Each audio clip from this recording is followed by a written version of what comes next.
She pressed the bronze seal into the clay tablet, and the room went dark. You have to understand what a soul pledge costs before we talk about what she did that night. The elders of the covenant know this language well, but most people have never heard it spoken aloud. When a mortal puts their soul forward as collateral, heaven takes notice. The angels assigned to watch that bloodline are required to step back. They are not permitted to intervene because the transaction is sealed by blood, and blood is the only currency heaven honors above prayer. She knew this.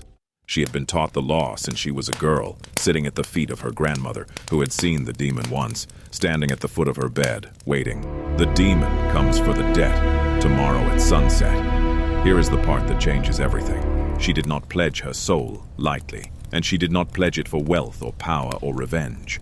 She pledged it for a man she loved, a man whose anointing was already burning low, a man whose prayers had begun to fall dead before they reached the throne.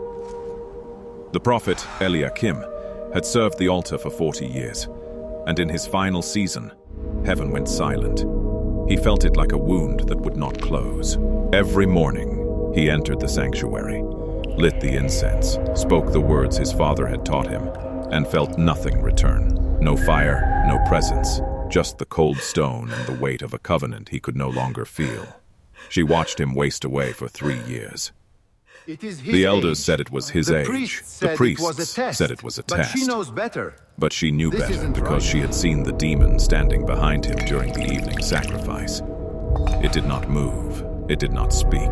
It simply waited with the patience of something that has already been promised. A payment. That was when she began to research the blood covenant. She found it in the old scrolls her grandfather had hidden beneath the floorboards of the storage room. Texts that had been removed from the synagogue library decades ago. Because they described a kind of covenant the priests did not want the people to understand. In Genesis chapter 15, God makes a covenant with Abram, and the ceremony requires specific animals cut in two, laid out in a path, and then the presence of God passes between the pieces. That is the pattern. Two parties walk through the blood together, and they make a binding oath that cannot be broken without death. But here is what the scrolls do not tell you in the public reading. There is a second kind of blood covenant, one that does not involve God at all. It involves the soul as currency, and the other party is not divine. The other party is a collector. She found the ritual in the margins of a text attributed to a prophet whose name had been scratched out. The instructions were written in a hand that trembled, as if the scribe knew he was recording something that should never have been written down. You take the blood of the one whose anointing is failing. You mix it with your own blood, drawn from the palm of your right hand. You speak the name of the one who will hold the debt, and you seal it with a bronze seal that has been heated in the fire of a burnt offering that was not accepted.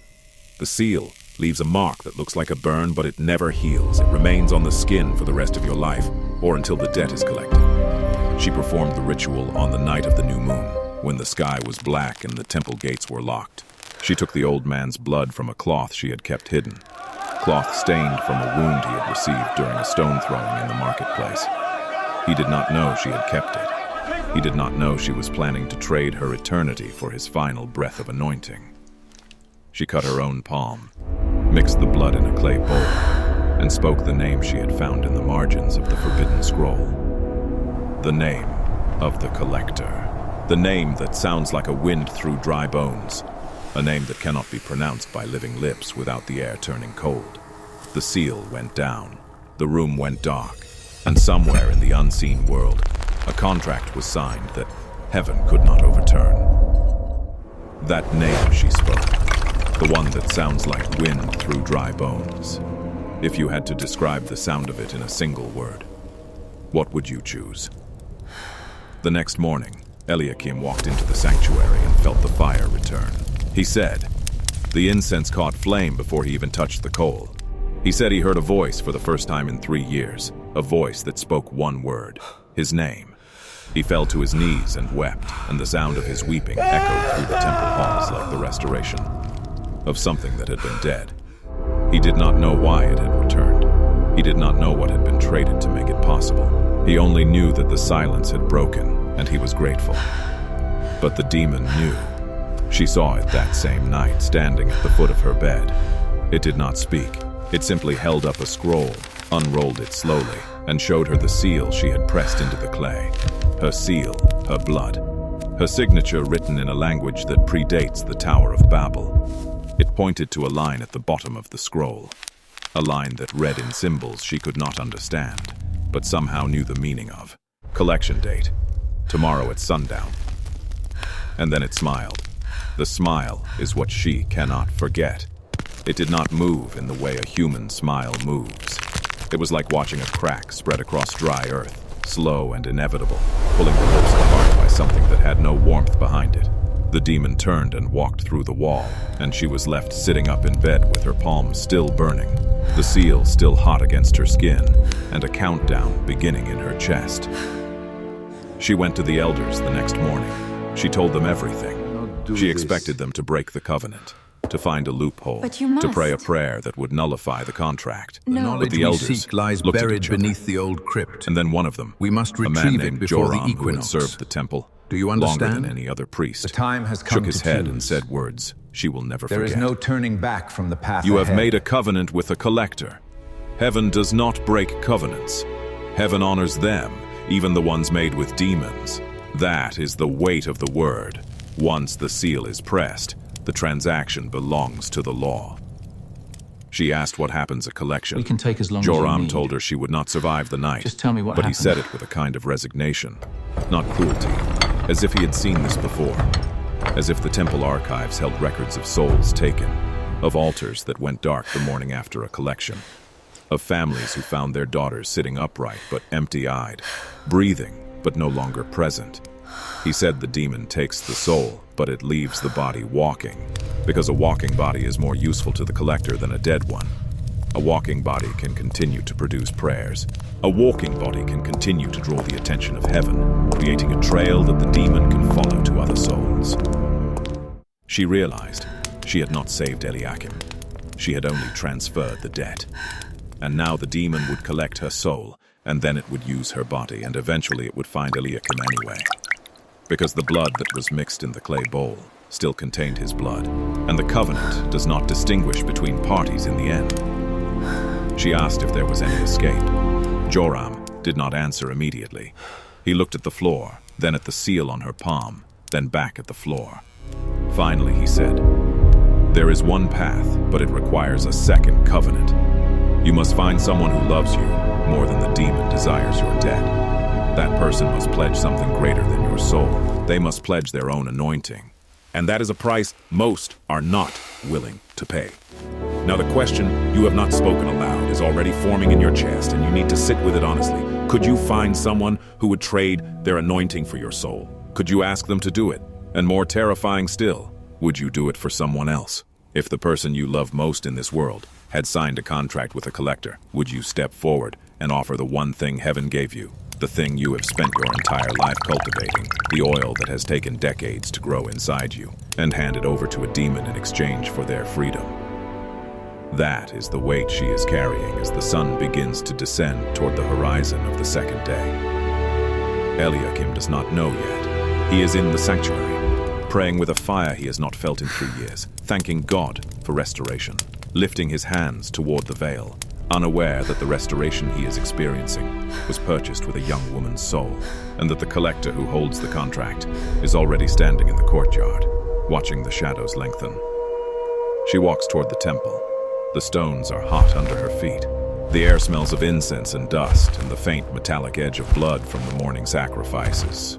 She passes the merchants selling doves, passes the women drawing water from the well, passes the Roman guards who lean against the wall and do not see her because she has become invisible to the eyes of this world. The collector has already begun to isolate her. That is what they do before collection. They pull the soul slightly out of alignment with the body, so that the living begin to look past her, through her, as if she is already a memory. She reaches the gate of the inner court. Eliakim is inside. She can hear him praying, his voice strong again, full of the resonance that had left him 3 years ago. The words of his prayer rise like smoke, and they are beautiful, and they break her heart, because she knows that after tonight, those prayers will belong to someone else. The collector will replace her in the morning.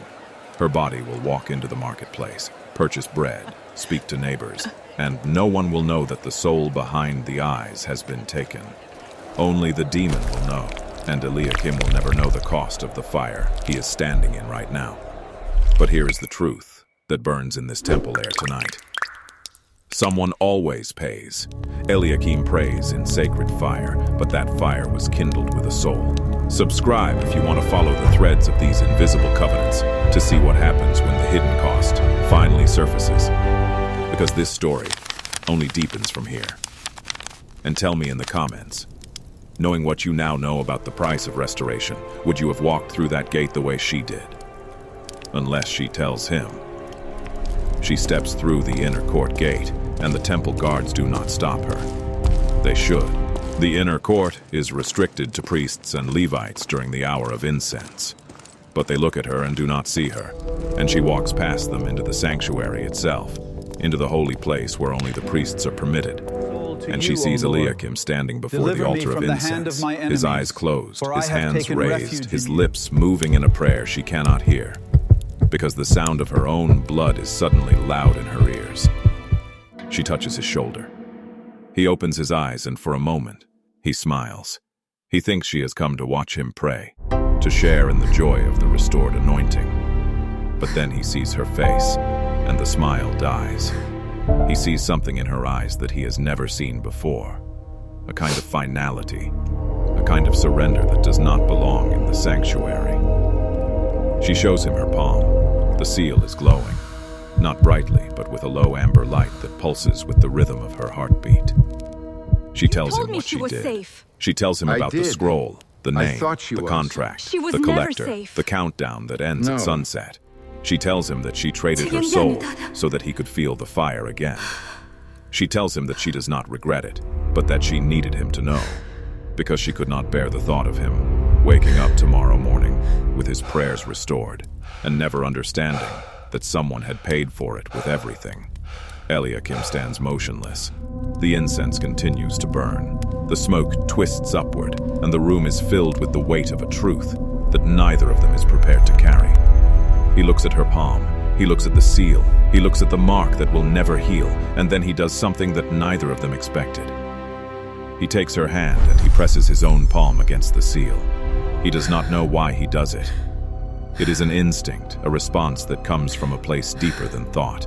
But the moment their palms meet, the seal flashes once, brightly, and a new mark appears on Eliakim's hand. The same mark, the same seal, the same burn that will never heal. The contract has been amended. He has just joined the debt. He steps back, staring at his own palm as if he has just woken from a dream into a nightmare he cannot name. The mark is identical to hers, same shape, same amber pulse, same heat that radiates from the center of the wound, like a coal pressed into the flesh. He opens his mouth, closes it, opens it again, and the first word he manages to speak is a question that sounds more like a confession. "What have you done to me?" She does not have an answer that will help him understand. The law of the covenant is now bound to two souls instead of one, and the collector does not mind. If anything, the collector prefers it. A double debt means double the harvest. The contract now lists two names, two marks, two souls that must be claimed by sunset. The demon, still standing in the courtyard, feels the shift in the spiritual atmosphere, the way a shark feels blood in the water, and it turns its head toward the sanctuary with an expression that no human word can describe. Because human faces do not move in the directions that demon faces move. Inside the sanctuary, Eliakim begins to understand. He is a scholar of the law. He has spent 40 years reading the covenants, teaching the patterns, interpreting the boundaries between what is permitted and what is forbidden. He knows the weight of what she did for him.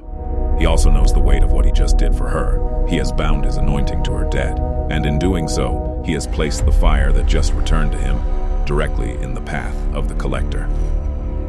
The demon does not merely want her soul now. It wants everything that came back to him in the past 3 days. All of it. The prayers, the fire, the presence, the voice. The collector will take it all, and there will be nothing left of either of them. But there is something he knows that she does not. The law of the covenant contains a clause that the elders do not teach, a clause hidden in the original Hebrew of Deuteronomy chapter 29, where the word for covenant is written in a form that allows for substitution if certain conditions are met. The condition is that the substitute must be innocent. Not innocent of sin, because no human is innocent of sin, innocent of the specific debt. If a soul that has never been in covenant with the collector steps forward and offers itself as a substitute, and if that soul is accepted by the collector, then the original debtor goes free. But the substitute must be willing, and the substitute must understand the full cost, and the substitute must not be coerced. Eliakim has studied this clause for decades, searching for its meaning. That is where the He always truth believed resides. it referred to the animal Indeed. sacrifices of the temple, the substitution of the lamb for the sinner. But in this moment, standing in the sanctuary with the mark of a demonic covenant burning on his palm, he realizes that the clause applies here too. The law is universal. The pattern is the same in heaven as it is in hell. A substitute can be offered, but who would substitute for a soul that is already double-pledged? Who would step forward and say, "Take me instead," when the price is not just death, but the loss of the very thing that connects a person to God? He does not tell her about the clause, not yet. He cannot bear to give her hope if the hope cannot be fulfilled. The sun is lower now. The shadows in the courtyard have stretched to half their length. There are perhaps 2 hours until collection. She sits on the stone floor of the sanctuary, her back against the altar, her knees pulled to her chest, watching the light change through the gap in the veil. He sits beside her, and they do not speak for a long time. The incense continues to burn, but the fragrance has changed. It smells less like prayer now and more like something waiting. If you have ever sat in a room and known that the door was about to open and the person on the other side was coming to take something you cannot replace, you know the stillness that fills the sanctuary. It is not peace. It is the stillness before the storm, the silence of the eye of the hurricane, when everything around you is a wall of wind and destruction, and you are standing in the center with seconds left before the rear wall hits. She is the first to break the silence. She asks him why he pressed his hand against hers. She does not ask it with anger or accusation. She asks it with a kind of wonder, as if she cannot understand why someone who had just received back the most precious thing in his life would immediately throw it into the same fire she was already burning in. He looks at her, and for the first time in 40 years, he speaks to her not as a prophet to a supplicant, not as an elder to a daughter, but as a man to a woman he loves in a way he has never allowed himself to name. Because I would rather burn with you than burn alone. The words hang in the air between them, and she feels something shift inside her chest that is not the seal and not the contract. It is the recognition that she is not alone in the covenant. She has never been alone. The demon had made her believe she was alone because the collector feeds on isolation. A soul that believes it stands alone is a soul that cannot fight. But now there are two of them, and the law of the covenant, the same law the collector is using to bind them, also contains something that even demons cannot escape. Where two are gathered, the bond is stronger, but the risk of splitting the debt is also real. That recognition that she is not alone changes everything, because the collector feeds on isolation, but a covenant, shared, becomes a covenant that can be broken. If this story has stirred something in you about the weight of walking with another soul through the fire, then subscribe so you don't miss what happens when the substitute steps in and the debt shifts. And in the comments, tell me, what would you do if someone said to you, "I would rather burn with you than burn alone"? Eliakim tells her about the clause now. He speaks quickly because the sun is dropping, and the words of Deuteronomy 29 spill out of him like a confession that has been waiting 40 years to be spoken. He explains that the clause allows for a substitute who is innocent of the debt, someone who has never touched the seal, never spoken the name, never entered into the covenant with the collector. He explains that if such a substitute offers themselves willingly, the collector must accept the exchange. It is bound by the same law it is using to bind them. She looks at him with a question in her eyes, a question that neither of them dares to voice. There is no one else. She is an orphan. Her grandmother died 3 winters ago. He has no children, no family, no disciples who would understand the depth of the sacrifice. The temple elders know the law, but they will not intervene. They have already made it clear that the covenant belongs to the collector now. There is no one to stand in her place. And then the collector steps into the sanctuary. It does not enter through the door. It does not enter through the veil. It simply appears, standing between them and the altar, and the light in the room changes. The flames of the incense bowls turn a pale green. The air becomes thick, heavy, carrying a scent that is not smoke and not decay, but something between the two. Something that smells like a prayer that was never answered. It holds the scroll in its hand, and the scroll is unrolled now, and it begins to read aloud in a language that makes the stone walls vibrate. It reads her name. It reads his name. It reads the terms of the agreement and the date of collection, and the seal that appears in duplicate at the bottom of the page. The collector raises its eyes and meets hers, and she sees something in those eyes that she will never be able to describe, because it is not malevolence, and it is not hatred. It is satisfaction. The satisfaction of a debt that has finally come due. The collector reaches forward and takes her hand, the hand with the seal, and the demon begins to draw something out of her that cannot be seen but can certainly be felt. It feels like every prayer she ever prayed is being pulled out of her body through the wound in her palm. It feels like every hope she ever held is being unwound from her heart like thread from a spool. It feels like the loss of herself, the slow removal of the thing that makes her who she is. And she understands now what the elders meant when they said she would not survive the night. It is not that her body would die. It is that she would wake up tomorrow as someone else, someone hollow, someone whose soul has been consumed and replaced with the emptiness the collector leaves behind. But before the collector can complete the extraction, Eliakim speaks. He speaks the name, the forbidden name, the name from the margins of the scroll, the name that cannot be pronounced by living lips without the air turning cold. He speaks it directly to the collector, and the demon stops. It releases her hand. It turns toward him with a look that is not satisfaction, but something closer to curiosity, as if it has never seen a mortal do what he just did. The collector knows the law. It knows the clause. It knows what he is about to say before he says it. And yet it waits, because even a demon is bound by the terms of a covenant properly spoken. He says the words, "She is innocent of my debt. I am the one whose anointing failed. I am the one who was dead. She brought the fire back. She traded her soul for mine. I am the one the collector came for. I am the one who should be taken. Take me instead. Submit the substitution." The collector looks at him, and the crack spreads across its face again. That terrible smile that is not a smile at all. It speaks for the first time in words that can be heard, and its voice is low and dry, like the scraping of stone against stone. The law permits substitution, but only for the innocent. You are not innocent. Your anointing failed because you broke covenant with heaven long before she touched the seal. The debt belongs to both of you. The clause does not apply to you, prophet. You are already inside the contract. You cannot substitute for a soul that is already pledged. And then the collector turns back to her, and it begins again.